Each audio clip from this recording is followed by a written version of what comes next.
आरव गुफा से बाहर निकला और बंदर बाहर उसका इंतजार कर रहा था।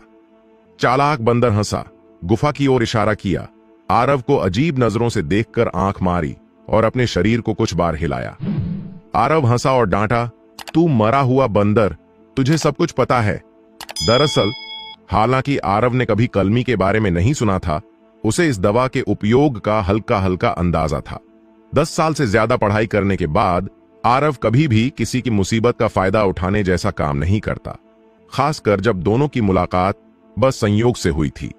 जख्म कैसा है? आरव ने पूछा। हुआ। बंदर ने अपने हाथ लापरवाही से हिलाए, ये दिखाने के लिए कि सब ठीक है। बंदर का शरीर अद्भुत है और उसकी मांसपेशियों को ठीक करने की क्षमता बहुत मजबूत है, इसलिए वह कुछ दिनों में ठीक हो जाएगा। थोड़ी देर चुप रहने के बाद आरव ने धीरे से कहा, मैं जा रहा हूं। हां? बंदर ने अपनी बड़ी आंखों से घूरा, जो पूरी तरह से हैरानी से भरी थीं।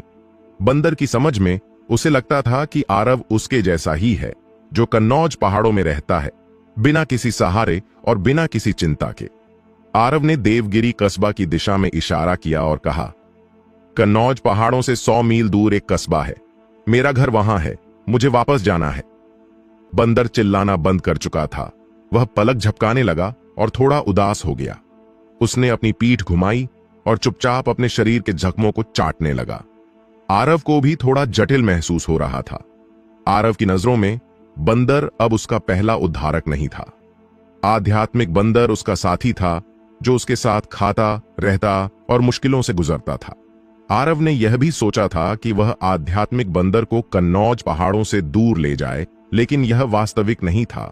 एक तरफ आरव को चिंता थी कि बंदर बाहरी दुनिया में ढल नहीं पाएगा, दूसरी तरफ उसे यह भी चिंता थी कि वह बंदर की रक्षा नहीं कर पाएगा। बंदर अनियंत्रित है और उसका स्वभाव उल्टा है। कौन जानता है कि अगर वह बाहर जाए तो कितनी मुसीबतें पैदा करेगा। हो सकता है कि वह कन्नौज पहाड़ों में जितना सुरक्षित, खुश और स्वतंत्र है, उतना बाहर न हो। दोस्त, कृपया अंदर आए। तभी गुफा से एक औरत की नरम आवाज आई, जो गुफा के प्रवेश द्वार पर चुप्पी को तोड़ रही थी। आरव ने बंदर के कंधे पर थपथपाया और पहले गुफा में चला गया। हालांकि अंधेरा था, आरव की नजर बहुत अच्छी थी, क्योंकि उसने 12 राक्षस राजाओं की गुप्त किताब के स्नायु परिवर्तन अध्याय का अभ्यास किया था। जब उसने वैशाली की शक्ल देखी तो वह थोड़ा हैरान रह गया। वैशाली की शक्ल बहुत सुंदर थी, कीर्ति से भी ज्यादा और दीयुए से थोड़ा कम, लेकिन उसमें दीयुए का अनोखा स्वभाव नहीं था। वैशाली अभी अभी ठंडे तालाब से बाहर निकली थी। उसके काले बाल अभी भी गीले थे, जैसे कोई सुंदरी स्नान करके बाहर आई हो, जिसमें थोड़ी नरमी और सुंदरता थी। बहुत आकर्षक। आरव एक पल के लिए विचलित हुआ, फिर सामान्य हो गया। वैशाली की शक्ल को देखकर ऐसा लगता था कि कलमी का झर अब कोई समस्या नहीं था। आरव ने वैशाली को सिर हिलाया, अपनी सामान्य आराम की जगह पर गया। वांशी सेक्ट के छोटे कपड़े के थैले निकाले और उत्सुकता से उन्हें छूने लगा। दोस्त, मुझे अभी तक तुम्हारा नाम नहीं पता? वैशाली ने मुस्कुराकर पूछा। आरव ने बिना सिर उठाए जवाब दिया और अपने हाथ में कपड़े के थैले को छूने में लगा रहा। वैशाली ने पास ही बैठे आरव को देखा और उसे वह शर्मनाक पल याद आया जब वह कलमी के जहर से पीड़ित थी। उसके गाल हल्के से लाल हो गए और वह शर्मिंदा दिखी। वैशाली ने अपने दांत हल्के से काटे, उसकी नजरें इधर उधर भटक रही थीं। उसने लापरवाही से पूछा, अभी मैं लड़की बस बेहोश हो गई थी और कुछ नहीं हुआ। वैशाली के वाक्य पूरा होने से पहले आरव ने बात संभाल ली। हां। वैशाली ने भौहें सिकोड़ी और पाया कि आरव को उस पर बिल्कुल ध्यान नहीं देना था। वह अपने हाथ में भंडारण थैले को छूता रहा। उसे थोड़ा गुस्सा आया। थोड़ी देर देखने के बाद वैशाली फिर से नहीं रह सकी और पूछा, दोस्त, तुम साधक नहीं लगते? आरव रुका। उसने सिर उठाया, वैशाली की आंखों में देखा और शांति से कहा, मेरे पास कोई आध्यात्मिक जड़ नहीं है। यह शब्द सुनकर वैशाली की आंखों में कोई तिरस्कार नहीं था, बल्कि हैरानी और अफसोस का भाव था। इस सूक्ष्म बदलाव ने आरव को वैशाली के प्रति थोड़ा और अच्छा महसूस कराया। वैशाली आरव के पास आई और उसके बगल में बैठ गई, जमीन की गंदगी की परवाह किए बिना। उसने मजाक में कहा, फिर मैं तुम्हें दोस्त नहीं बुला सकती? मुझे तुम्हें मास्टर आरव कहना होगा।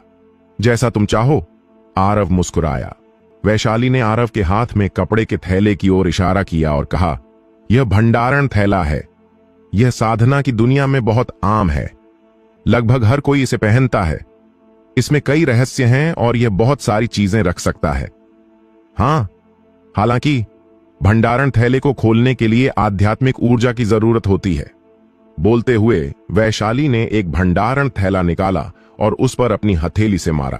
जमीन पर ढेर सारी चीजें गिर पड़ीं, ज्यादातर बोतलें और मटके और दर्जनों मुट्ठी के आकार के पत्थर। यह आध्यात्मिक पत्थर है, साधकों के लिए जरूरी खपत की चीज। यह 3 प्रकार का होता है, उच्च, मध्यम और निम्न। बेशक सबसे अच्छे आध्यात्मिक पत्थर भी होते हैं। ये दर्जनों सिर्फ निम्न स्तर के आध्यात्मिक पत्थर हैं। आध्यात्मिक जड़ों को मोटे तौर पर 5 श्रेणियों में बांटा जा सकता है। नकली आध्यात्मिक जड़, सामान्य आध्यात्मिक जड़, उत्तम आध्यात्मिक जड़, पृथ्वी आध्यात्मिक जड़ और सबसे दुर्लभ स्वर्गीय आध्यात्मिक जड़। वैशाली बहुत चतुर थी। उसे आरव की साधकों के प्रति उत्सुकता दिखाई दी, इसलिए उसने उसे साधना के बारे में कुछ सामान्य जानकारी बताई।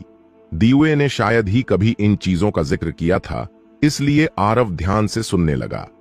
एक पक्ष विनम्रता से सलाह मांग रहा था और दूसरा पक्ष उसे सब कुछ बता रहा था। पता ही नहीं चला कि कब सुबह हो गई और रात बीत गई। यहां तक कि एक साधक भी रात भर जागने के बाद थकान महसूस करता। आरव ने माफी मांगते हुए खड़ा हुआ और कहा, मिस वैशाली, साधना के इन मामलों में मार्गदर्शन के लिए धन्यवाद। मुझे इससे बहुत फायदा हुआ। वैशाली मुस्कुराई और बोली, अगर तुम आभार व्यक्त करना चाहते हो तो कृपया मुझे 3 भेड़िए की खालें दे दो। यह मेरी इस यात्रा का उद्देश्य भी है। गुफा में सैकड़ों ग्रे भेड़िए की खालें थीं। आरव ने हाथ हिलाया और कहा, जो चाहो ले लो। वैशाली ने कहा, दरअसल आध्यात्मिक जानवर खजाने से भरे होते हैं। उनकी खाल तावीज बनाने वालों के लिए जरूरी होती है। अगर तुम अपनी गुफा की कई आध्यात्मिक जानवरों की खालें बेच दो तो तुम्हें बहुत सारे आध्यात्मिक पत्थर मिल सकते हैं। वैशाली ने अभी अभी आरव को बताया था कि साधना की दुनिया में 4 प्रकार के साधक होते हैं जिनका रुतबा बहुत खास होता है, यहां तक कि सामान्य साधकों से भी ज्यादा। कीमियागर अमृत बना सकते हैं जो कई प्रकार के होते हैं और इनके कई उपयोग हैं। ये साधकों के लिए अनिवार्य है। हथियार बनाने वाला विभिन्न ग्रेड के आध्यात्मिक हथियार बना सकता है। आध्यात्मिक हथियार साधक की ताकत को सबसे ज्यादा बढ़ाते हैं और ये भी जरूरी चीजें हैं। तावीज बनाने वाला तावीज बनाता है।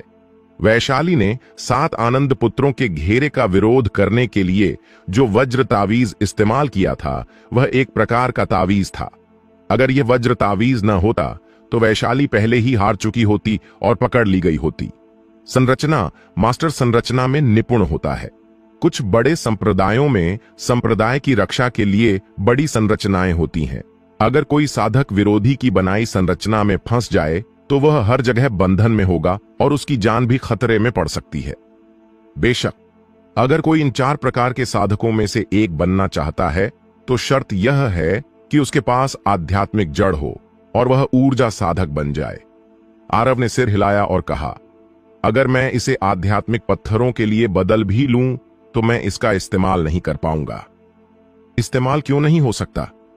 वैशाली ने तुरंत कहा, तुम्हें पता होना चाहिए कि एक निम्न ग्रेड आध्यात्मिक पत्थर बहुत कीमती होता है। साधना की दुनिया में कुछ व्यापार कई तरह की चीजें बेचते हैं और सभी खरीदारी आध्यात्मिक पत्थरों से की जाती है। अगर तुम्हारे पास पर्याप्त आध्यात्मिक पत्थर हैं तो तुम कार्य भी पोस्ट कर सकते हो और ऊर्जा साधकों को किराए पर ले सकते हो। बेशक ऊर्जा साधक का स्तर जितना ऊंचा होगा कीमत उतनी ही ज्यादा होगी। यह सुनकर आरव का दिल हिला और उसे हल्का हल्का लगा कि वह वाकई इन आध्यात्मिक पत्थरों का इस्तेमाल कर सकता है। थोड़ा हिचकिचाने के बाद आरव ने फिर पूछा, 7 आनंद पुत्रों के ऊर्जा साधक किस स्तर पर हैं? वैशाली ने कहा, जो 2 बंदर की रखवाली कर रहे थे वे सबसे कमजोर थे। 5वें स्तर के ऊर्जा साधक जो भाग गया और जो मोटा मोटा था वे सबसे मजबूत थे। दोनों 8वें स्तर के ऊर्जा साधक, बाकी 3 7वें स्तर के ऊर्जा साधक थे। आरव ने सिर हिलाया। 1 साल की ट्रेनिंग बेकार नहीं गई थी। अब एक 8वें स्तर का ऊर्जा साधक भी उसका मुकाबला नहीं कर सकता। आरव को यह भी महसूस हुआ कि अगर कोई 9वें स्तर का ऊर्जा साधक उसके करीब आया तो वह भी बहुत खतरे में होगा। बेशक इसके लिए एक शर्त है कि विरोधी तुरंत तलवार के साथ हवा में न उड़े। दरअसल तलवार के साथ उड़ना आध्यात्मिक ऊर्जा खपत करता है। लड़ाई के दौरान चाहे वह ऊर्जा साधक हो या नींव स्थापना साधक, वे अपनी आध्यात्मिक ऊर्जा बचाने की कोशिश करते हैं और इसे हमले के लिए इस्तेमाल करते हैं। यहां तक कि अगर तुम तलवार के साथ उड़ रहे हो तो विरोधी जमीन पर पैर रखकर उड़ती तलवार को नियंत्रित करके तुम पर हमला कर सकता है। इसलिए लड़ाई में लगभग कोई ऊर्जा साधक या नींव स्थापना साधक तलवार के साथ उड़ते हुए हमला नहीं करता। इससे न केवल ध्यान भटकता है बल्कि आध्यात्मिक ऊर्जा की खपत भी बहुत बढ़ जाती है। बेशक जब बात गोल्डन एलिक्सर ट्रू पर्सन के स्तर की आती है तो यह अलग बात है। महान अमर की क्षमता पिछले 2 स्तरों से पूरी तरह अलग है। उनकी एक क्षमता यह है कि महान अमर बिना किसी बाहरी वस्तु के हवा में उड़ सकता है। अगर मैं ये चीजें बेचना चाहूं तो मुझे कहां जाना चाहिए? आरव को कल बहुत बड़ा लाभ हुआ था। उसके पास कुल 6 भंडारण थैले थे जिनमें 700 से ज्यादा निम्न ग्रेड आध्यात्मिक पत्थर थे, साथ ही अन्य चीजें जैसे उड़ती तलवारें और गोलियां। वैशाली ने कहा, महान मौर्य राजवंश में सबसे बड़ा व्यापार निस्संदेह स्वर्गीय खजाना मंडप है। जहां साधक इकट्ठा होते हैं वहां स्वर्गीय खजाना मंडप अपनी शाखाएं स्थापित करता है जो ज्यादातर जागीरदार राज्यों की राजधानियों में होती हैं। स्वर्गीय खजाना मंडप, आरव ने धीरे से कहा। भौहें सिकोड़ते हुए बोला, कन्नौज शहर में ऐसा एक लगता है। जब वह कन्नौज शहर में पढ़ाई कर रहा था आरव ने स्वर्गीय खजाना मंडप के बारे में सुना था। कहा जाता था कि यह शहर के मालिक के महल से भी ज्यादा रहस्यमय जगह थी। साधक इकट्ठा हो रहे हैं, कन्नौज शहर, स्वर्गीय खजाना मंडप। आरव ने अपनी आंखें थोड़ी सिकोड़ी जैसे कुछ सोच रहा हो। चूंकि तुम साधक हो, तुम मार्शल आर्ट्स की दुनिया में क्यों घुसे और सांसारिक मामलों में हस्तक्षेप कर रहे हो? आरव ने फिर पूछा। वैशाली ने समझाया, ऊर्जा साधक की उम्र सामान्य व्यक्ति से ज्यादा अलग नहीं होती। यहां तक कि नींव स्थापना साधक के लिए भी अधिकतम उम्र सिर्फ 100 साल से थोड़ी ज्यादा होती है। कीमिया का रास्ता बहुत मुश्किल है और कई ऊर्जा साधक और नींव स्थापना साधक कीमिया की उम्मीद न देखकर शाही दरबार में शामिल हो जाते हैं और अपने बाकी जीवन में वैभव और सुख का आनंद लेते हैं। बेशक जागीरदार राज्यों में अगर साधक हों तो वे लगभग सभी ऊर्जा साधक होते हैं। हालांकि कहा जाता है कि महान मौर्य राजवंश में एक ऐसी सेना है जो पूरी तरह से नींव स्थापना साधकों से बनी है और राजवंश में कुछ गोल्डन कोर ट्रू इमॉर्टल्स भी हैं। यही महान मौर्य राजवंश का विभिन्न जागीरदार राज्यों पर शासन और उसका अटल अस्तित्व का आधार है। महान शिवी और महान मगध जैसे राज्य जागीरदार राज्य थे और उन्हें हर साल महान मौर्य राजवंश को श्रद्धांजलि देनी पड़ती थी। आरव को अचानक समझ आया, कोई आश्चर्य नहीं कि महान मौर्य राजवंश शायद ही कभी विभिन्न जागीरदार राज्यों के बीच युद्धों में हस्तक्षेप करता था, क्योंकि चाहे कोई जागीरदार राज्य गिर जाए या उठे, वह महान मौर्य राजवंश के शासन को खतरा नहीं डाल सकता। बिल्कुल, वैशाली ने सिर हिलाया। थोड़ा रुकने के बाद वैशाली फिर मुस्कुराई और अर्थपूर्ण ढंग से बोली, कन्नौज शहर सिर्फ एक जागीरदार राज्य के अधीन एक शहर है, लेकिन इसमें स्वर्गीय खजाना मंडप है। ऐसा लगता है कि इस शहर के मालिक की कुछ बड़ी योजनाएं हैं। स्वर्गीय खजाना मंडप केवल वहां शाखा स्थापित करता है जहां साधक इकट्ठा होते हैं। इसका मतलब है कि कन्नौज शहर में कई साधक हैं। कन्नौज शहर मुख्य रूप से क्या करता है? क्या इसका प्रतिहार परिवार से कोई संबंध है? आरव को हल्का हल्का लग रहा था कि प्रतिहार परिवार शायद एक विशाल भंवर में फंस गया है और अगर सावधान न रहे तो वह चकनाचूर हो सकता है। संयोग से मैं भी स्वर्गीय खजाना मंडप में कुछ चीजें बदलने जाना चाहती हूं। कन्नौज शहर कहां है? मुझे वहां ले चलो, वैशाली ने मुस्कुराकर कहा। आरव देख सकता था कि वैशाली विचारशील और सावधान थी। उसने ऐसा इसलिए कहा क्योंकि उसे चिंता थी कि वह ऊर्जा साधक नहीं है और स्वर्गीय खजाना मंडप में प्रवेश नहीं कर सकता। उसे डर था कि इससे उसका आत्मसम्मान आहत होगा। आरव ने इसका जिक्र नहीं किया और कहा, चलो अब समय है कि मैं कन्नौज पहाड़ों को छोड़ दूं। आरव ने बहुत सारी आध्यात्मिक जानवरों की खालें छांटी और कल मिले भंडारण थैलों और उड़ती तलवारों के साथ उसने उन्हें अस्थायी रूप से वैशाली के भंडारण थैले में रख दिया ताकि बहुत ज्यादा ध्यान न खींचे। गुफा के बाहर पहले से ही उजाला हो चुका था। बंदर कोने में सिकुड़ा हुआ था। उसकी पीठ दोनों की ओर थी और ऐसा लग रहा था कि वह अभी भी गहरी नींद में सो रहा है। चलो इसे परेशान नहीं करते, वैशाली ने धीरे से कहा। आरव ने सिर हिलाया, बंदर के पास गया और बिना किसी चेतावनी के उसे लात मारी, मुस्कुराते हुए डांटा, मरे होने का नाटक मत कर, उठ और मुझे विदा कर। लात इतनी अचानक और जोरदार थी कि वैशाली भी चौंक गई।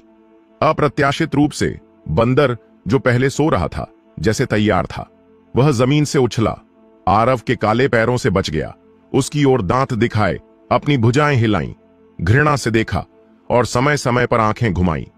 आरव मुस्कुराया और बोला, अगर तू मुझे विदा नहीं करना चाहता तो मत कर, अपने चरित्र को देख। तू बेवकूफ बंदर, अगली बार होशियार रहना और हर साधक के पास मूर्खतापूर्ण ढंग से मत जाना। बंदर ने तिरस्कार से हंसा और अपनी मुट्ठी हिलाई। मैं जा रहा हूं। आरव ने अपनी पीठ के साथ बंदर को हाथ हिलाया और वैशाली के साथ गुफा छोड़ दी। थोड़ी देर चलने के बाद आरव को कुछ महसूस हुआ। उसने पीछे मुड़कर देखा और बंदर को गुफा के प्रवेश द्वार पर खड़ा देखा, जो उसे दूर से देख रहा था। सुबह की रोशनी में उसका लंबा शरीर थोड़ा अकेला और उदास दिख रहा था। आरव को पीछे मुड़ते देख बंदर को थोड़ा शर्मिंदगी महसूस हुई। उसने गर्व से सिर उठाया, फिर मुड़ा और गुफा में चला गया और गायब हो गया। वैशाली ने यह दृश्य देखा और धीरे से बोली, यह आखिरकार तुम्हें विदा करने के लिए बाहर आया। आरव ने सिर झुकाया और कुछ नहीं बोला। वैशाली ने कहा, चूंकि तुम इसे छोड़ने को तैयार नहीं हो तो इसे अपने साथ क्यों नहीं ले जाते। थोड़ी चुप्पी के बाद आरव ने सिर उठाया और मुस्कुराया, आराम से बोला, कोई बात नहीं, इस पर ध्यान मत दो। इस बंदर की बड़ी महत्वाकांक्षाएं हैं और वह हमेशा कन्नौज पहाड़ों का अधिपति बनना चाहता है और एक बेफिक्र पहाड़ी राजा बनना चाहता है। वैशाली ने अपने भंडारण थैले से एक उड़ती तलवार निकाली, उसे हवा में लटकाया और उस पर उछल पड़ी। उसने पीछे मुड़कर आरव को देखा और बोली, आ जाओ, इस तरह तेजी से होगा। आरव ने मना नहीं किया और उछल पड़ा। हूश! तलवार की रोशनी के साथ दोनों अपनी मूल जगह से गायब हो गए और हवा में उड़ गए। तलवार पर उड़ना जैसे एक हैरान हंस की तरह सुंदर, अकथनीय रूप से शानदार और सुंदर था। यह कहना झूठ होगा कि आरव को ईर्ष्या नहीं थी, लेकिन वह राक्षसों की साधना के रास्ते पर है। अगर वह जमीन से ऊपर उड़ना चाहता है तो उसे गोली बनाने के चरण तक साधना करनी होगी। स्नायु परिवर्तन के बाद 4 प्रमुख क्षेत्र हैं: हड्डियों को मजबूत करना, मज्जा काटना, आंतरिक अंगों को शुद्ध करना और छिद्रों को खोलना। पता नहीं ये 4 क्षेत्र कब तक पहुंचेंगे। 1.5 साल बाद कन्नौज शहर में वापस लौटने का एहसास पूरी तरह अलग था। वैशाली की उड़ती तलवार पर खड़े होकर और कन्नौज शहर को नीचे देखते हुए आरव ने पाया कि यह शहर उसकी कल्पना से कहीं ज्यादा बड़ा था। दोनों एक शांत और गहरी गली में उतरे, जहां गली के अंत में एक दीवार थी। वैशाली दीवार के पास आई और उसकी उंगलियों से एक आध्यात्मिक ऊर्जा की धारा निकली, जो दीवार में समा गई। दीवार तुरंत पानी के पर्दे की तरह पारदर्शी हो गई। वैशाली ने समझाया, यह एक प्रकार की संरचना है जो दृश्य को छिपाने के लिए इस्तेमाल होती है। बिना आध्यात्मिक ऊर्जा वाले नश्वर लोग इस जगह को नहीं ढूंढ सकते। स्वर्गीय खजाना मंडप में प्रवेश करने के 2 तरीके हैं। पहला, साधक होना, और दूसरा, स्वर्गीय खजाना टोकन रखना। आरव ने सिर हिलाया और वैशाली के पीछे दीवार से गुजरा। अंदर अचानक उजाला हो गया और उनके सामने एक महल था जो रत्नों और कीमती पत्थरों की चमक बिखेर रहा था। पट्टिका पर 3 बड़े अक्षर लिखे थे, स्वर्गीय खजाना मंडप। 3 शब्दों स्वर्गीय खजाना मंडप के निचले दाएं कोने में एक नाजुक और छोटा शब्द फेन था, जिसका मतलब था कि यह स्वर्गीय खजाना मंडप की एक शाखा थी। स्वर्गीय खजाना मंडप के मुख्य हॉल में प्रवेश करते ही कई ऊर्जा साधक अंदर घूमते और रुकते हुए दिखाई दिए। मुख्य हॉल में साधना की दुनिया के कई तरह के खजाने थे, जिनमें अमृत, आध्यात्मिक हथियार, तावीज और मार्शल आर्ट्स की गुप्त किताबें शामिल थीं। मेरे साथ ऊपर चलो, नीचे कुछ सामान्य चीजें हैं, वैशाली ने धीरे से कहा। ऊर्जा साधकों की ईर्ष्यापूर्ण नजरों के बीच आरव वैशाली के पीछे ऊपर गया। ये ऊर्जा साधक सभी जानते थे कि जो स्वर्गीय खजाना मंडप की दूसरी मंजिल पर जा सकते हैं, वे या तो नींव स्थापना चरण तक पहुंच चुके हैं या उनके पास स्वर्गीय खजाना टोकन है। लेकिन स्वर्गीय खजाना टोकन प्राप्त करना बहुत मुश्किल है। यहां तक कि सबसे निम्न स्तर के स्वर्गीय खजाना कांस्य टोकन के लिए स्वर्गीय खजाना मंडप में एक निश्चित मात्रा में आध्यात्मिक पत्थरों का लेन देन करना पड़ता है। दूसरी मंजिल पर जाने पर साधना की दुनिया के खजानों की संख्या स्पष्ट रूप से कम थी, लेकिन प्रत्येक की गुणवत्ता नीचे की तुलना में बेहतर दिख रही थी। स्वर्गीय खजाना मंडप की दूसरी मंजिल पर कुछ ऊर्जा साधकों के अलावा जो चीजें बेच रहे थे कोई और नहीं था, और यह बहुत सुनसान थी। वैशाली आगे बढ़ी और मेज पर दस्तक दी। उसने एक नाजुक सुनहरा टोकन निकाला और गहरी आवाज में बोली, अपने मंडप मालिक को बुलाओ। ऊर्जा साधक ने एक नजर डाली और अचानक कुछ समझ आया। वह मुस्कुराया और बोला, कृपया थोड़ा इंतजार करें वरिष्ठ। जल्द ही एक व्यापारी की तरह कपड़े पहने एक आदमी तेजी से दौड़ता हुआ आया। उसका पेट बड़ा था, लेकिन उसके कदम बहुत हल्के थे। चीजें बेचना। वैशाली सीधी थी और उसने सैकड़ों आध्यात्मिक जानवरों की खालें, विभिन्न अमृत और कई उड़ती तलवारें भंडारण थैले से निकाली। आरव ने पहले ही तय कर लिया था कि वह इनमें से कोई भी चीज अपने पास नहीं रखेगा और सब कुछ आध्यात्मिक पत्थरों के लिए बदल देगा। कुल मिलाकर 3070 निम्न ग्रेड आध्यात्मिक पत्थर। स्वर्गीय खजाना मंडप के मालिक ने थोड़ा हिसाब लगाया, फिर अपने माथे का पसीना पोंछते हुए बोला। वैशाली ने हाथ हिलाया और बिना सवाल किए बोली, इसे 3100 कर दो, एक गोल संख्या। हम ठीक है। स्वर्गीय खजाना मंडप के मालिक ने थोड़ा हिचकिचाने के बाद सहमति दी। आरव ने अचानक पाया कि वैशाली शायद किसी असाधारण परिवार से थी और उसकी हर हरकत और इशारा कुलीनता को दर्शाता था। 3100 आध्यात्मिक पत्थर, जिसमें 7 आनंद पुत्रों के भंडारण थैलों में 700 से ज्यादा शामिल थे। आरव के पास अब लगभग 4000 निम्न ग्रेड आध्यात्मिक पत्थर थे। उच्च स्तर के ऊर्जा साधकों में यह एक बड़ी संपत्ति मानी जाती थी। तुम इन आध्यात्मिक पत्थरों का उपयोग कैसे करने की योजना बना रहे हो? वैशाली ने पूछा। आरव जानता था कि वह क्या कर रहा है और गहरी आवाज में बोला, मैं 2 हथियार बनवाना चाहता हूं, एक धनुष और एक तलवार। कन्नौज पहाड़ों में एक ऊर्जा साधक के साथ लड़ाई के बाद आरव ने अपनी कमजोरी खोज ली थी। वह जमीन से ऊपर नहीं उड़ सकता था। अगर आरव को भविष्य में वाकई एक ऊर्जा साधक का सामना करना पड़ा जो तलवार के साथ हवा में उड़ रहा हो, तो धनुष और तीर उससे निपटने का साधन होंगे।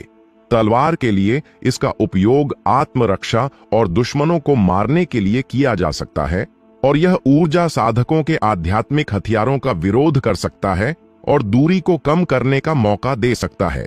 निम्न ग्रेड, मध्यम ग्रेड, उच्च ग्रेड और शीर्ष ग्रेड आध्यात्मिक हथियारों के अलावा एक प्रकार का आध्यात्मिक हथियार होता है जिसे नकली आध्यात्मिक हथियार कहा जाता है। आध्यात्मिक हथियार इतने शक्तिशाली होते हैं क्योंकि एक तरफ उन्हें बनाने के लिए इस्तेमाल होने वाली सामग्री सभी दुर्लभ आध्यात्मिक वस्तुएं होती हैं। दूसरी तरफ हथियार बनाने वाले द्वारा शुद्धिकरण के बाद सभी अशुद्धियां हटा दी जाती हैं, जिससे हथियार कठोर और अविनाशी हो जाते हैं। लेकिन सबसे महत्वपूर्ण चीज और आध्यात्मिक हथियार के स्तर को आंकने का तरीका यह देखना है कि उस पर कितने आध्यात्मिक पैटर्न बने हैं। एक आध्यात्मिक पैटर्न वाला आध्यात्मिक हथियार निम्न ग्रेड आध्यात्मिक हथियार होता है। 7 आनंद पुत्रों में से 2 द्वारा इस्तेमाल की गई उड़ती तलवारें इस ग्रेड की थीं। वैशाली के हाथ में जो उड़ती तलवार थी वह मध्यम ग्रेड आध्यात्मिक हथियार थी, जिसमें 2 आध्यात्मिक पैटर्न थे। 3 आध्यात्मिक पैटर्न उच्च ग्रेड, 4 आध्यात्मिक पैटर्न शीर्ष ग्रेड। जब साधक लड़ते हैं तो आध्यात्मिक ऊर्जा को आध्यात्मिक हथियारों में डाला जाता है, जिससे आध्यात्मिक पैटर्न चमकने लगते हैं। जितने ज्यादा आध्यात्मिक पैटर्न, उतना ही ज्यादा शक्तिशाली आध्यात्मिक हथियार। तथाकथित नकली आध्यात्मिक हथियार एक ऐसे हथियार को कहते हैं जिसके निर्माण की सामग्री असली आध्यात्मिक हथियारों जैसी होती है और इसे भी हथियार बनाने वाला बनाता है, लेकिन उस पर कोई आध्यात्मिक पैटर्न नहीं होते। आरव के लिए आध्यात्मिक पैटर्न हो या न हो, इससे कोई फर्क नहीं पड़ता, क्योंकि वह उन्हें सक्रिय नहीं कर सकता। बस इतना काफी है कि हथियार इतना मजबूत हो कि आध्यात्मिक हथियारों के प्रभाव को सहन कर सके और ऊर्जा साधकों को नुकसान पहुंचा सके। स्वर्गीय खजाना मंडप के मालिक ने कहा, अगर तुम सिर्फ 2 नकली आध्यात्मिक हथियार बनवाना चाहते हो तो लागत बहुत कम है। सामग्री और हथियार बनाने वाले को किराए पर लेने की लागत सहित कुछ 100 निम्न ग्रेड आध्यात्मिक पत्थर काफी होंगे। कितना समय लगेगा? आरव को हल्का हल्का लग रहा था कि प्रतिहार परिवार शायद किसी आपदा का सामना कर रहा है और वह जल्दी से अपनी ताकत बढ़ाना चाहता था। कम से कम 3 दिन लगेंगे, स्वर्गीय खजाना मंडप के मालिक ने कहा। वैसे धनुष का शरीर बनाना आसान है, लेकिन धनुष की डोरी प्राप्त करना आसान नहीं है। वैशाली ने आरव की कमर की ओर इशारा किया और मुस्कुराई। तुम्हारी कमर पर बंधा अजगर का रस्सी डोरी के रूप में इस्तेमाल हो सकता है। आरव अभी भी जानवरों की खाल पहने हुए था। उसकी कमर पर अजगर की रस्सी का बेल्ट था। वैशाली ने हाथ बढ़ाया, आरव को हल्के से धक्का दिया और अपनी नाक ढकते हुए बोली, जल्दी जाओ, नहा लो और कपड़े बदल लो। यह अजगर की रस्सी बदलने का अच्छा समय है। आरव ने हल्के से खांसा ताकि अपनी शर्मिंदगी छिपा सके और जल्दी से 2 नौकरानियों के साथ स्वर्गीय खजाना मंडप की दूसरी मंजिल से अस्थायी रूप से चला गया।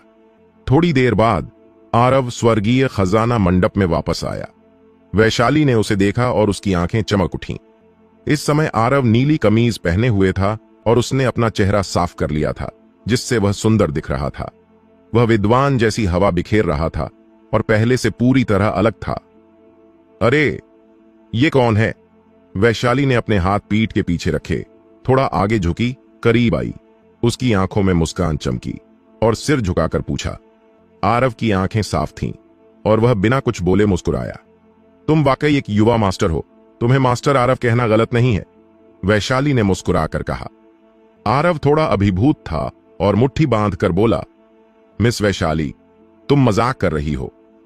मैं मजाक नहीं कर रही, वैशाली ने हाथ हिलाया और पूछा, बाकी आध्यात्मिक पत्थरों का क्या करने जा रहे हो? मुझे नहीं पता कि एक ऊर्जा साधक को किराए पर लेने के लिए कितने आध्यात्मिक पत्थर चाहिए। आरव प्रतिहार परिवार की रक्षा के लिए एक ऊर्जा साधक को किराए पर लेने की योजना बना रहा था। स्वर्गीय खजाना मंडप के मालिक ने कहा, यह ऊर्जा साधक के स्तर पर निर्भर करता है। जितना ऊंचा उतना बेहतर। अगर यह 7वें स्तर का ऊर्जा साधक है तो 5 निम्न ग्रेड आध्यात्मिक पत्थर एक दिन के लिए काफी होंगे। अगर यह 8वें स्तर का ऊर्जा साधक है तो 10 एक दिन के लिए। अगर यह 9वें स्तर का ऊर्जा साधक है तो 100 काफी होंगे। आरव ने मन में हिसाब लगाया। उसके पास अभी भी 3000 से ज्यादा आध्यात्मिक पत्थर बचे थे। सबसे अच्छा होगा कि एक 9वें स्तर का ऊर्जा साधक किराए पर लिया जाए, लेकिन उसके पास सिर्फ 1 महीना था। कोई नहीं गारंटी दे सकता कि खतरा कब आएगा। हालांकि एक 8वें स्तर के ऊर्जा साधक को किराए पर लेने से प्रतिहार परिवार को 1 साल तक सुरक्षा मिल सकती है, जो अपेक्षाकृत लागत प्रभावी है। थोड़ा हिचकिचाने के बाद आरव ने कहा, मैं 1 साल के लिए एक 8वें स्तर के ऊर्जा साधक को किराए पर लूंगा। ठीक है, स्वर्गीय खजाना मंडप के मालिक ने हाथ हिलाया और एक नौकरानी समझ गई और स्वर्गीय खजाना मंडप के मुख्य हॉल की पहली मंजिल की ओर चली गई। वैशाली ने समझाया, स्वर्गीय खजाना मंडप के मुख्य हॉल में कुछ कार्य समय समय पर अपडेट किए जाते हैं। अगर कोई ऊर्जा साधक इच्छुक है तो वह नियोक्ता को ढूंढ लेगा। थोड़ा रुकने के बाद वैशाली ने आरव को एक सुनहरा टोकन दिया और बोली, यह स्वर्गीय खजाना सुनहरा टोकन है। अब से जब तुम स्वर्गीय खजाना मंडप में खजाने खरीदने आओगे तो इस टोकन के साथ आधी कीमत मिलेगी। इतने सारे? आरव हैरान था। स्वर्गीय खजाना मंडप के मालिक ने समझाया, स्वर्गीय खजाना मंडप में 3 प्रकार के टोकन हैं। सबसे निम्न स्तर का कांस्य टोकन है, जो 10% सस्ता है। अगला है रजत टोकन, जो 20% सस्ता है। फिर सुनहरा टोकन है। ये चीज बहुत कीमती है, मैं इसे स्वीकार नहीं कर सकता। स्वर्गीय खजाना मंडप के मालिक की व्याख्या सुनने के बाद आरव को पता था कि यह सुनहरा टोकन कितना कीमती था। इसे रख लो, मेरे पास और भी हैं। बिना कुछ और कहे वैशाली ने इसे सीधे आरव की बाहों में ठूंस दिया और चेतावनी दी, तुम्हें इसे अच्छी तरह छिपाना होगा और दूसरों को नहीं दिखाना चाहिए, वरना आसानी से मुसीबत आ सकती है। आरव ने भौहें सिकोड़ी और मना करने की कोशिश की, लेकिन वैशाली ने कठोरता से कहा, तुम मेरे उद्धारक हो, क्या मेरी जिंदगी इस टूटे हुए सुनहरे टोकन के लायक नहीं है? आरव निरुत्तर था। स्वर्गीय खजाना मंडप का मालिक पास में खड़ा था और आंखें घुमाते हुए अपने मन में बड़बड़ाया, टूटा हुआ सुनहरा टोकन, पूरे महान मौर्य राजवंश में इनकी संख्या 10 से भी कम है। यह युवती बहुत उदार है, पता नहीं इस गरीब लड़के को यह आशीर्वाद कहां से मिला। इस समय आरव को नहीं पता था कि उसके हाथ में जो चीज थी वह कोई साधारण स्वर्गीय खजाना सुनहरा टोकन नहीं था। यहां तक कि अगर तुम्हारे पास साधारण स्वर्गीय खजाना सुनहरा टोकन हो तो स्वर्गीय खजाना मंडप में खरीदारी करने पर केवल 30% की छूट मिलती है। केवल एक ही जगह है जहां तुम स्वर्गीय खजाना सुनहरे टोकन के साथ आधी कीमत पर खरीद सकते हो। नीवानफा, जो उठने में परेशानी महसूस करता है, को टिप के लिए बहुत बहुत धन्यवाद। स्वर्गीय खजाना मंडप से बाहर निकलते समय दोपहर हो चुकी थी। आरव ने वैशाली की ओर मुड़कर देखा और दिल से बोला, आज की घटना के लिए मैं वाकई मिस वैशाली का शुक्रगुजार हूं। मुझे वैशाली बुलाओ। ये ठीक है। आरव ने थोड़ा हिचकिचाने के बाद सहमति दी। आरव को सिर हिलाते देख वैशाली मुस्कुराई और तुरंत बोली, फिर मैं तुम्हें आरव बुलाऊंगी। आरव। वैशाली ने आरव को देखा और पूछा, आरव, तुम अगले कहां जा रहे हो? आरव ने सोचा और बोला, मुझे कन्नौज शहर में कुछ दिन रुकना होगा। 2 नकली आध्यात्मिक हथियारों के बनने का इंतजार करना है और साथ ही यह देखना है कि कोई 8वें स्तर का ऊर्जा साधक कार्य स्वीकार करने को तैयार है या नहीं। वैशाली ने सोचा और बोली, फिर मैं अपने संप्रदाय में वापस जाऊंगी और तुम्हारे साथ नहीं रहूंगी। यात्रा में सावधान रहना और अगर संभव हो तो फिर मिलेंगे। आरव ने सिर हिलाया। वैशाली तलवार पर हवा में उड़ गई और जब वह स्वर्गीय खजाना मंडप के ऊपर से उड़ने वाली थी, उसने अचानक पीछे मुड़कर देखा और मधुरता से मुस्कुराई। यह सिर्फ संयोग नहीं है, हम निश्चित रूप से फिर मिलेंगे। यह कहकर वैशाली तलवार पर उड़ गई और जल्द ही आरव की नजरों से गायब हो गई। आरव ने इस पर ज्यादा नहीं सोचा। वह उस गली से बाहर निकला जहां स्वर्गीय खजाना मंडप था। पास में एक सराय ढूंढी और वहां ठहर गया। 3 दिन बाद शहर के मालिक के महल में वुल्फगार्ड आकाश तेजी से अंदर आया, झुका और सलाम किया और गहरी आवाज में बोला, शहर के मालिक, मेरे गार्ड्स ने शहर में आरव को देखा। यह थोड़ा अजीब है कि यह लड़का जैसे अचानक प्रकट हो गया और किसी ने उसे शहर में प्रवेश करते नहीं देखा। कन्नौज शहर के मालिक बिंदुसार ने सिर हिलाया और बोला, ये जरूर कोई चूक होगी, इस पर ज्यादा चिंता मत करो। मुझे इसके बारे में पहले से पता है और मैंने पहले ही लोगों को उसे परखने के लिए भेजा है। चूंकि हम किसी को उधार की छुरी से मारना चाहते हैं, पहले यह परखना होगा कि यह छुरी काफी तेज है या नहीं। सुना है कि विशाल कुछ समय पहले मगध राज्य की राजधानी से मृत्यु से बच गया। 16 साल की तैयारियां बेकार गईं और वह अपनी जान लगभग गंवा चुका था। अब मगध राज्य की राजधानी में कड़ी सुरक्षा है और मगध के राजा के आसपास कई ऊर्जा साधक इकट्ठा हैं। क्या आरव यह कर सकता है? आकाश ने भौहें सिकोड़ते हुए पूछा। बिंदुसार मुस्कुराया और बोला, विशाल के पास काले बख्तरबंद घुड़सवार सेना है।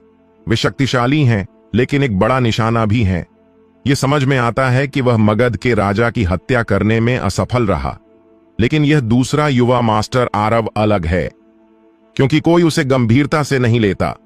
जितना कोई अनदेखा किया जाता है, उतना ही आसान होता है हत्या करना। आरव कन्नौज शहर में 3 दिन से था, लेकिन स्वर्गीय खजाना मंडप से कोई खबर नहीं आई थी।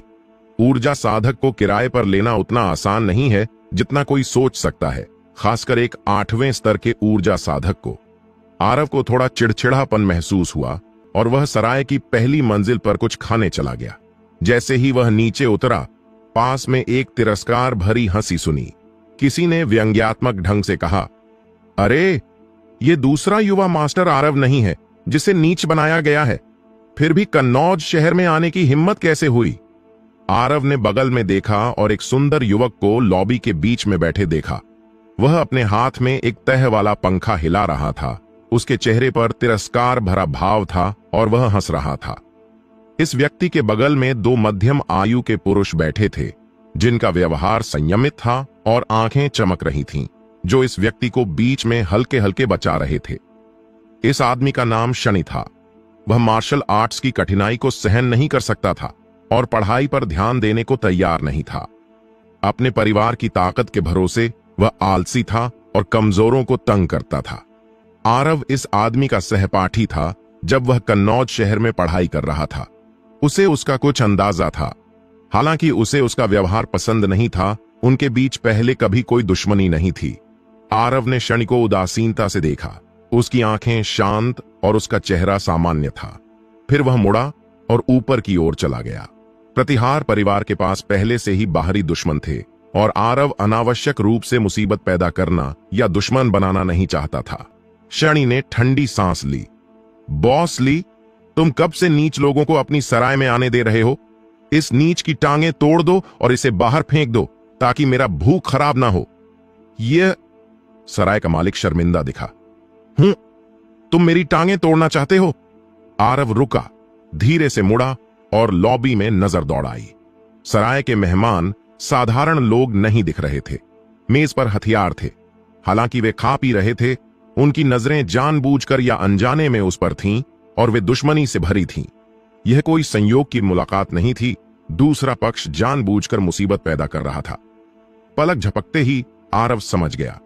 आरव शनि की ओर चला। शनि के बगल में बैठे दो मध्यम आयु के पुरुष स्पष्ट रूप से घबरा गए।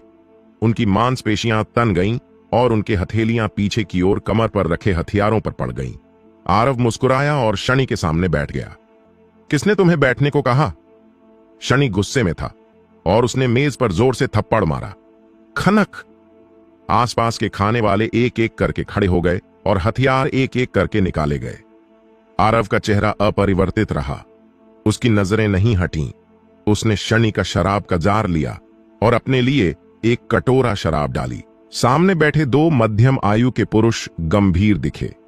वे बीच में आए और शनि को अपने पीछे छिपा लिया। आरव ने हमला नहीं किया, न ही उसने कोई हत्या की मंशा दिखाई, लेकिन उसने उन दो मध्यम आयु के पुरुषों को रीढ़ में ठंडक और बेचैनी महसूस कराई। तुम दोनों जन्मजात पूर्णता के मास्टर हो, है ना? आरव ने शराब का कटोरा उठाया और लापरवाही से पूछा। तो क्या? उनमें से एक ने जवाब दिया। तुम दोनों? आरव ने सिर उठाया और कटोरे में शराब पी ली, फिर सिर हिलाया और बोला, उसे बचा नहीं सकते। जैसे ही उसने शराब का कटोरा नीचे रखा, आरव ने कार्रवाई की। टप! शराब का कटोरा मेज पर गिरा, न हल्का न भारी, लेकिन पूरी मेज अचानक टूट गई। आरव आगे बढ़ा और अपनी हथेली सीधे दो जन्मजात मास्टर्स के सिरों के ऊपर मारी। अचानक चाल चलते हुए वह एक साथ दो दुश्मनों से लड़ रहा था। दो मध्यम आयु के पुरुष भयभीत थे। आरव की हथेली की ताकत इतनी ज्यादा थी कि वह दम घोंटने वाली थी और हथेली की हवा में खून की हल्की सी गंध थी। वह सिर्फ एक सुंदर विद्वान था, लेकिन पलक झपकते ही वह एक आदमखोर जानवर बन गया था। दोनों पुरुषों ने जल्दी से अपने हथियार निकाले ताकि विरोध कर सकें। खटक! एक तेज आवाज हुई। दोनों बहुत तेज हथियार आरव की हथेलियों से टकराकर टुकड़े टुकड़े हो गए और जमीन पर बिखर गए। Bang bang! आरव आगे बढ़ा और लापरवाही से 2 बार लात मारी। 2 जन्मजात मास्टर्स पीछे उड़ गए। उनकी आंखों में भय था, उनके सीने ढंस गए और वे खून उगल रहे थे। वे आधे मरे हुए थे। कन्नौज पहाड़ों के आध्यात्मिक जानवरों की तुलना में सामने के 2 लोगों की निकट युद्ध मार्शल आर्ट्स वाकई बहुत कम थीं।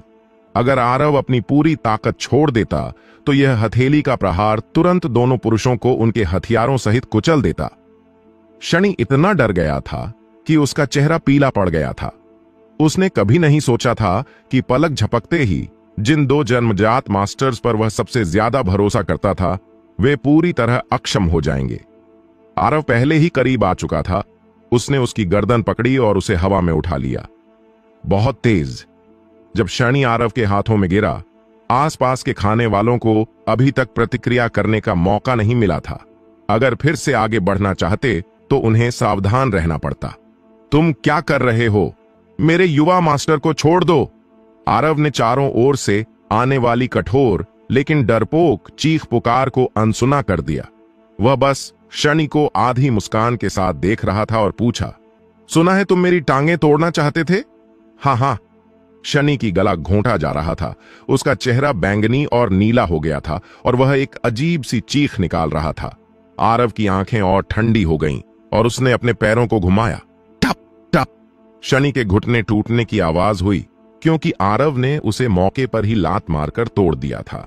शनि इतने दर्द में था कि उसके माथे पर पसीना आ गया और उसका पूरा शरीर कांप रहा था, लेकिन वह एक शब्द भी नहीं बोल पाया। किसने तुम्हें भेजा? आरव ने पूछा। शनि सांस नहीं ले पा रहा था। उसकी आंखें उलट गईं और वह बेहोश होने वाला था। तभी बाहर से एक जोरदार चीख आई, रुको! सराय के दरवाजे पर एक कवच में लदा हुआ दृढ़ चेहरा वाला आदमी कई गार्ड्स के साथ तेजी से अंदर दौड़ा। यह आदमी आकाश था, कन्नौज शहर के 5 वुल्फ गार्ड्स में से एक। शहर में निजी लड़ाई मना है। आरव, उस आदमी को छोड़ दो। आकाश आगे बढ़ा और चिल्लाया। उसी समय आकाश 2 कदम आगे बढ़ा, आरव के करीब झुका और फुसफुसाया, दूसरे युवा मास्टर आरव, शहर का मालिक तुमसे मिलना चाहता है। आरव ने अपनी आंखें थोड़ा सिकोड़ा। उसका दिमाग घूमा और उसे हल्का हल्का कुछ समझ आया। आरव ने हाथ हिलाया और लापरवाही से शनि को एक तरफ फेंक दिया। कैदी आरव को शहर के मालिक के महल में ले जाओ। आकाश ने फिर से चिल्लाया और उसके पीछे के गार्ड्स आगे आए और आरव को घेर लिया, लेकिन किसी ने आरव पर हथकड़ियां नहीं डाली। आरव सतह पर शांत रहा, लेकिन मन ही मन हंसा और आकाश और बाकियों के साथ सराय से बाहर चला गया। यह आरव की पहली बार थी जब वह कन्नौज शहर के मालिक से मिला। इस व्यक्ति के दिल को उसकी आंखों से पढ़ना मुश्किल था। वह अपने चेहरे पर भाव नहीं दिखाता था और बहुत चालाक था। बिंदुसार भी आरव को देख रहा था। पहला प्रभाव यह था कि वह अच्छे व्यवहार वाला था और अन्य विद्वानों से अलग नहीं था। अगर बिंदुसार को पहले से आरव के देवगिरी कस्बा में कई कारनामों के बारे में नहीं पता होता तो उसे कल्पना करना मुश्किल होता कि इतना कमजोर दिखने वाला विद्वान वास्तव में 2 बड़े परिवारों को दबा सकता है। तुरंत बाद आरव ने बिंदुसार को दूसरा एहसास दिया कि वह रहस्यमय और अगम्य था। दोनों पक्षों की नजरें हवा में मिलीं और जल्द ही बिंदुसार पहले मुस्कुराया। उसने जोर से कहा, मैंने दूसरे युवा मास्टर आरव का बड़ा नाम बहुत समय से सुना है। आज आखिरकार मिलने का मौका मिला। कृपया बैठें। एक कुबड़ वाला बूढ़ा नौकर ग्रे कपड़ों में आया। उसके बाल और दाढ़ी सफेद थे। उसका चेहरा थका हुआ था और उसकी आंखें धुंधली थीं। उसने एक कुर्सी लाई और सावधानी से आरव के सामने रखी। आरव की नजर बूढ़े नौकर पर लापरवाही से गुजरी और वह बिना मना किए बैठ गया। बिंदुसार उसके प्रति बहुत विनम्र था, लेकिन जितना ज्यादा विनम्र था उतना ही यह साबित करता था कि यह मुलाकात साधारण नहीं थी। जब कुछ असामान्य होता है तो कुछ गड़बड़ जरूर होती है। एक शहर के मालिक का रुतबा, ताकत और प्रतिष्ठा क्या होती है? यह तो दूर की बात है कि आरव अब नीच स्थिति में है। यहां तक कि अगर उसने शाही परीक्षा पास की होती तो बिंदुसार उसे आमंत्रित नहीं करता। ग्रे कपड़ों में बूढ़ा नौकर आरव के पास सम्मानपूर्ण ढंग से खड़ा था और उसने आरव के लिए 1 कप चाय भरी। आरव की आंखों में मजा का एक संकेत दिखा। उसने ग्रे कपड़े वाले बूढ़े नौकर को अर्थपूर्ण ढंग से देखा और आधी मुस्कान के साथ कहा, मेरे लिए चाय डालने की जहमत उठाई। ग्रे कपड़ों में बूढ़ा नौकर रुका, चाय की केतली मेज पर रखी और बिना कुछ बोले, बिना किसी भाव के बिंदुसार के पीछे हट गया। ये शब्द सुनकर बिंदुसार की आंखों में एक चमक आई और फिर वह गायब हो गई। आरव के शब्द अनजाने में लगे, लेकिन दूसरों को नहीं पता था कि उसका क्या मतलब था। शायद उसे ग्रे कपड़ों वाले बूढ़े नौकर पर दया आई क्योंकि वह बहुत बूढ़ा था, या शायद वह अपनी नीच स्थिति के बारे में सोचकर खुद का मजाक उड़ा रहा था। बेशक एक और संभावना यह थी कि इस लड़के ने ग्रे कपड़ों वाले बूढ़े नौकर की ऊर्जा साधक की पहचान देख ली थी। यह लड़का, इसके साथ निपटना आसान नहीं है। बिंदुसार ने चुपके से भौहें सिकोड़ी। ग्रे कपड़ों में बूढ़ा नौकर अच्छी तरह छिपा था, लेकिन वह आरव की तीव्र धारणा से नहीं छिप सका, जो उसने जीवन और मृत्यु के अनुभव से विकसित की थी। आरव ने कुछ नहीं कहा, चाय का कप उठाया और आराम से चाय पीने लगा।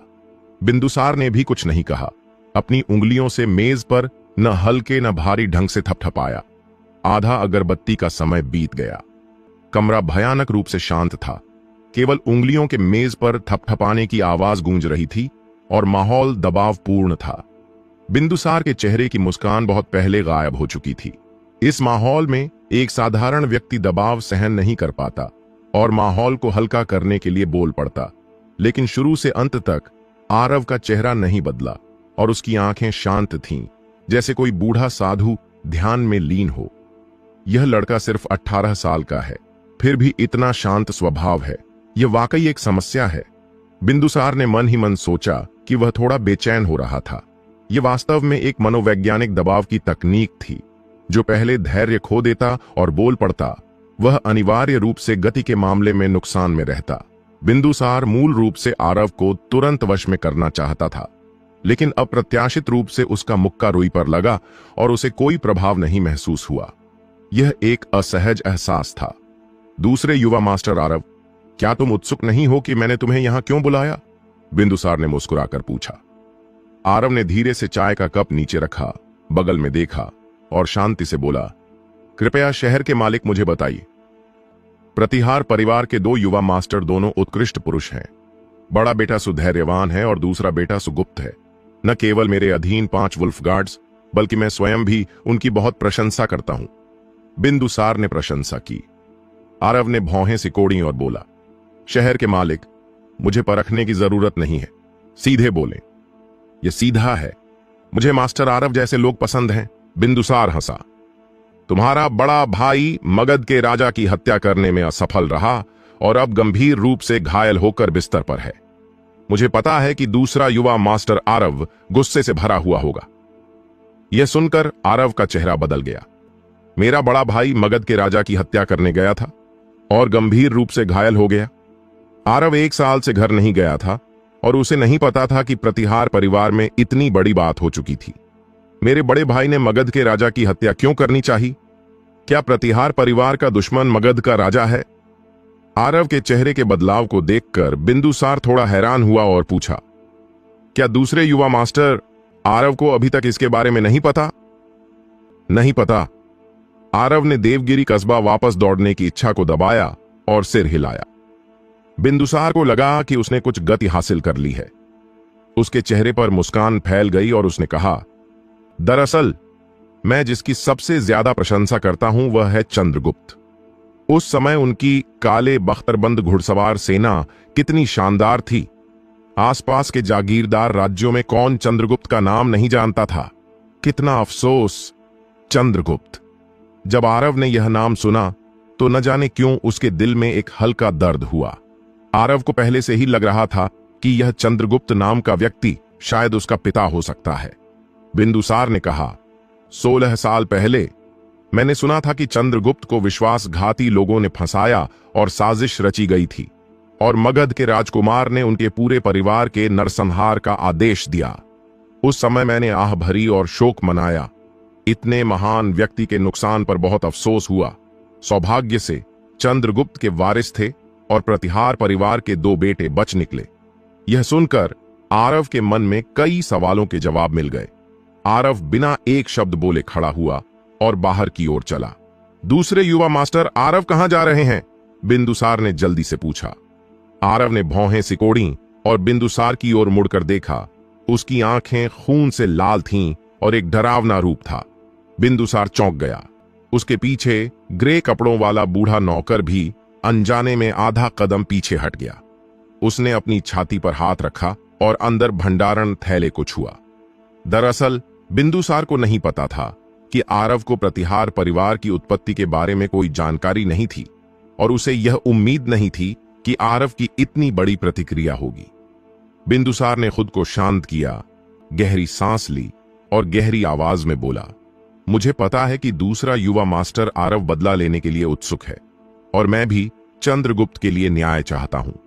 ऐसा करते हैं, मेरे पास मगध राजा शहर में एक अंदरूनी आदमी है जो दूसरे युवा मास्टर आरव को मगध के राजा के जितना करीब हो सके ले जा सकता है। दूसरे युवा मास्टर आरव की ताकत के साथ आप और मैं निश्चित रूप से मगध के राजा को न्याय के कटघरे में लाएंगे और चंद्रगुप्त का बदला लेंगे। आरव ने अपनी आंखें बंद की और लंबे समय बाद उसने धीरे धीरे उन्हें खोला। उसकी आंखों का खून का रंग धीरे धीरे कम हो गया और उसकी नजर फिर से साफ हो गई। यह मेरे प्रतिहार परिवार का निजी बदला है। शहर का मालिक इसे इतनी गंभीरता से क्यों ले रहा है? आरव ने पूछा। बिंदुसार मुस्कुराया और बोला, मेरे जीवन में मैं जिसकी सबसे ज्यादा प्रशंसा करता हूं वह चंद्रगुप्त है। ऐसी बातें सिर्फ बच्चों को बेवकूफ बनाने के लिए होती हैं। बिंदुसार अपनी बात पूरी करने से पहले आरव ने उसे बेरहमी से रोक दिया। आरव के शब्द एक शहर के मालिक के लिए बहुत अपमानजनक थे, लेकिन बिंदुसार की मुस्कान अपरिवर्तित रही। उसने कहा, दूसरे युवा मास्टर आरव थोड़ा गुस्सा हो रहे हैं। तुमने ही शनि को सराय में भेजा था, है ना? आरव ने फिर से बिंदुसार को रोका और शांति से बोला। बिंदुसार ने अपनी मुस्कान छिपाई। उसकी आंखों में एक हत्या की चमक आई और उसने पूछा, दूसरे युवा मास्टर आरव, आप ऐसा क्यों कह रहे हैं? जब मैंने अपनी चाल चली थी से लेकर शनि को वश में करने तक इसमें सिर्फ दर्जन भर सांसों का समय लगा। आरव ने पास खड़े आकाश की ओर इशारा किया और आगे बोला, गार्ड काऊ अचानक अंदर घुस आए। हाँ, वह थोड़ा ज्यादा तेज थे। ऐसा लग रहा था जैसे वह पहले से ही इसके लिए तैयार थे। मैं बस वहां से गुजर रहा था, आकाश ने जल्दी से समझाया। बिंदुसार ने हाथ हिलाकर आकाश को आगे बोलने से रोका। सिर्फ थोड़े समय के संपर्क के बाद बिंदुसार को एहसास हुआ कि यह छोटी सी चाल सामने वाले व्यक्ति से नहीं छिप सकती थी और कोई जबरदस्ती का स्पष्टीकरण केवल उसे हास्यास्पद बना देता। आरव ने ठंडी हंसी हंसी और मुड़कर जाने लगा। दरवाजे पर पहुंचकर वह रुका और शांति से बोला, अगर शहर के मालिक लुओ वाकई प्रतिहार परिवार की मदद करना चाहते हैं तो मैं आरव आभारी रहूंगा। हालांकि मुझे दूसरों द्वारा इस्तेमाल होना पसंद नहीं है। शहर के मालिक लुओ, आप बेहतर होगा अपने लिए संभल कर रहें। यह कहकर आरव बिना पीछे मुड़े चला गया। बिंदुसार का चेहरा तब तक उदास नहीं हुआ जब तक आरव की आकृति शहर के मालिक के महल से गायब नहीं हो गई। उसके बगल में सैंडलवुड की मेज पर एक हथेली का निशान था। यह छोटा सा लड़का मेरे सामने इतना अशिष्ट। बिंदुसार गुस्से में था और दांत पीसते हुए गाली दी। थोड़ा शांत होने के बाद बिंदुसार ने लंबी सांस छोड़ी, मुड़ा और पूछा, महोदय, आपको इस लड़के के बारे में क्या लगता है? इस समय ग्रे कपड़ों में बूढ़ा नौकर सीधा खड़ा था। उसकी आंखें साफ थीं। उसमें बुढ़ापे का कोई निशान नहीं था। बिंदुसार का सवाल सुनकर ग्रे कपड़ों में बूढ़ा नौकर गहरी आवाज में बोला, यह दूसरा युवा मास्टर आरव कोई साधारण व्यक्ति नहीं है। हालांकि वह ऊर्जा साधक नहीं है। उसने एक नजर में मेरी पहचान ली। इस लड़के के हाथ जरूर खून से सने होंगे। जब वह अब भी गुस्सा हुआ तो मुझे दिल में एक धड़कन महसूस हुई। यह बहुत खतरनाक व्यक्ति है। हाँ? बिंदुसार ने अपनी भौहें थोड़ा ऊंचा किया और फिर पूछा, आपके सामने उसका क्या हाल होगा? ग्रे कपड़ों में बूढ़ा नौकर गर्व से बोला, मैं एक 8वें स्तर का ऊर्जा साधक हूं। नश्वर लोगों की ताकत मेरे साथ कैसे मुकाबला कर सकती है? लेकिन थोड़ा रुकने के बाद ग्रे कपड़ों में बूढ़ा नौकर ने बात बदल दी। इस लड़के के चरित्र और क्षमता के साथ उसके पास मगध के राजा की हत्या करने का अच्छा मौका है। जहां तक वह मगध राजा शहर से जिंदा बचकर निकल सकता है या नहीं। हा। ग्रे कपड़ों में बूढ़ा नौकर मुस्कुराया लेकिन कुछ नहीं बोला।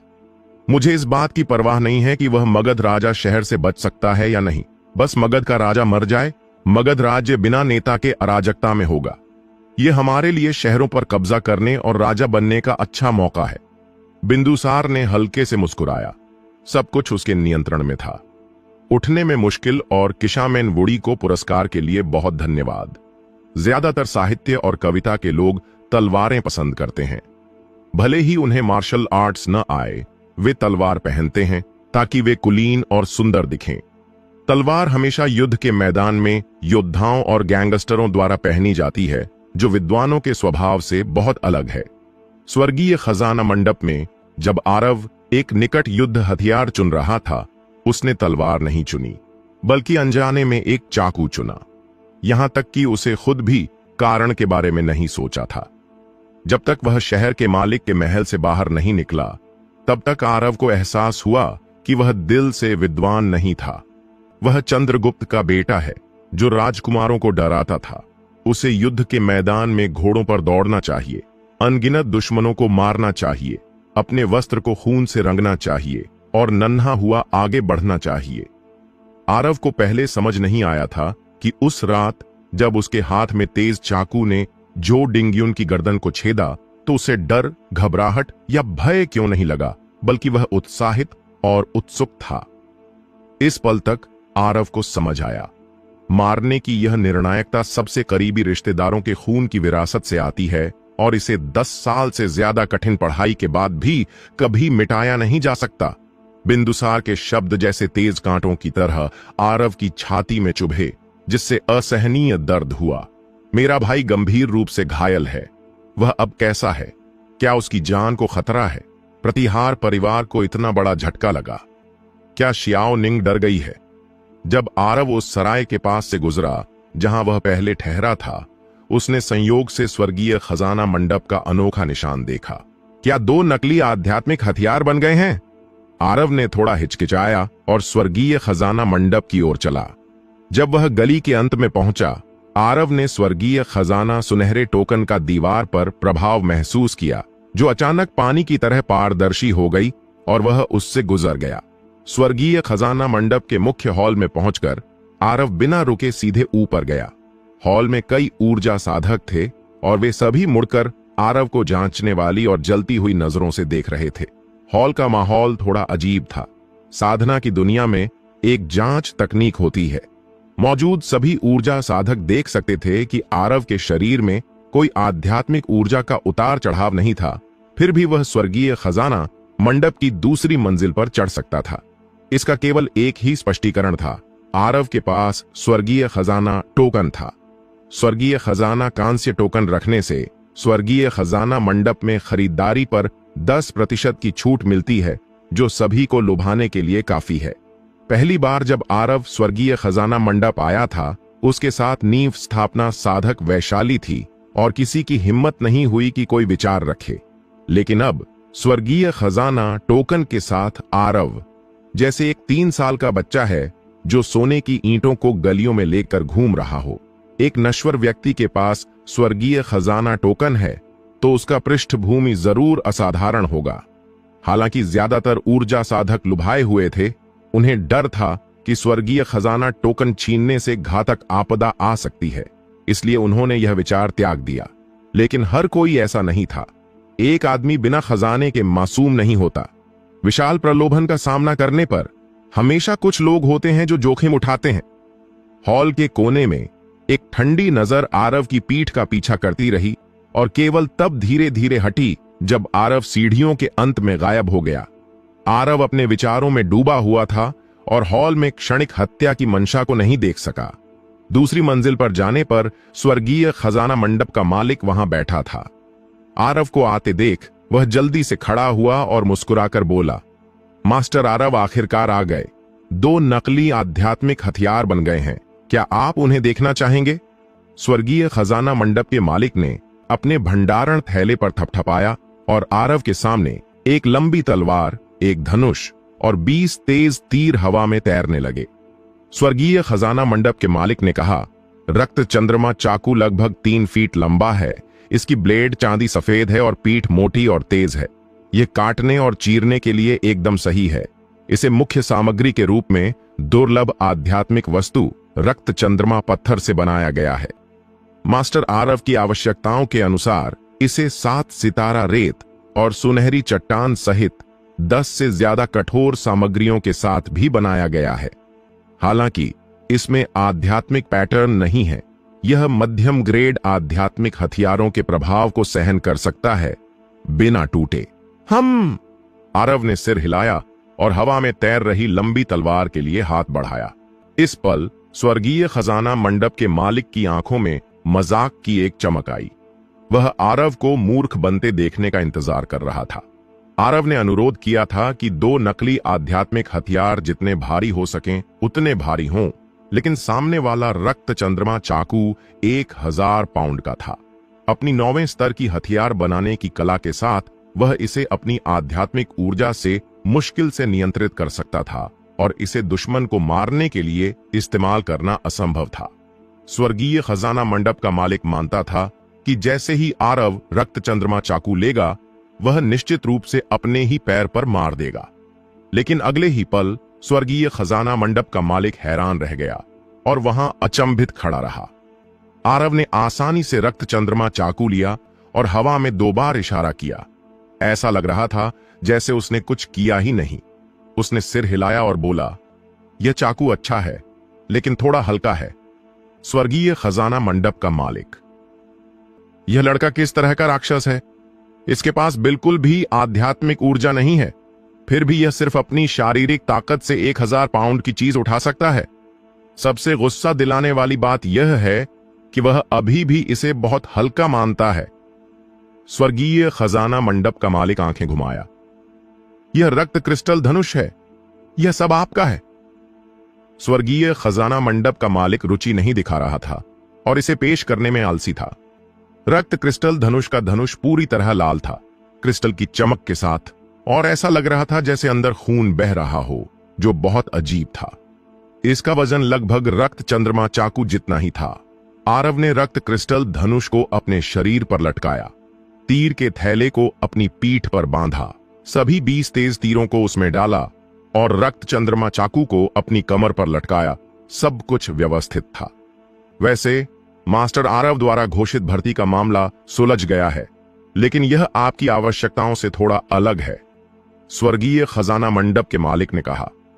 हां, इस आदमी का नाम बलराज है और वह 7वें स्तर का ऊर्जा साधक है। उसके अनुसार अगर मास्टर आरव कुछ आध्यात्मिक पत्थर पहले देना चाहें तो वह कम समय में ऊर्जा संन्यास के 8वें स्तर तक पहुंच सकता है। बेशक अगर मास्टर आरव सहमत नहीं है तो मैं उसे मना कर सकता हूं। अगर उसे 8वें स्तर के ऊर्जा साधक के कार्य स्वीकार करने का इंतजार करना पड़ा तो पता नहीं कब तक लगेगा। विशाल गंभीर रूप से घायल था और उसकी जिंदगी या मृत्यु अज्ञात थी। प्रतिहार परिवार को ऐसी आपदा का सामना करना पड़ा था। आरव तुरंत देवगिरी कस्बा वापस जाने की योजना बना रहा था, लेकिन अब समय नहीं था। उसे बुलाओ और मुझे उसे देखने दो, आरव ने गहरी आवाज में कहा। थोड़ी देर बाद स्वर्गीय खजाना मंडप का मालिक एक ऊर्जा साधक को लाया जो लगभग 40 साल का था। साधारण दिखने वाला और शांत चेहरा था।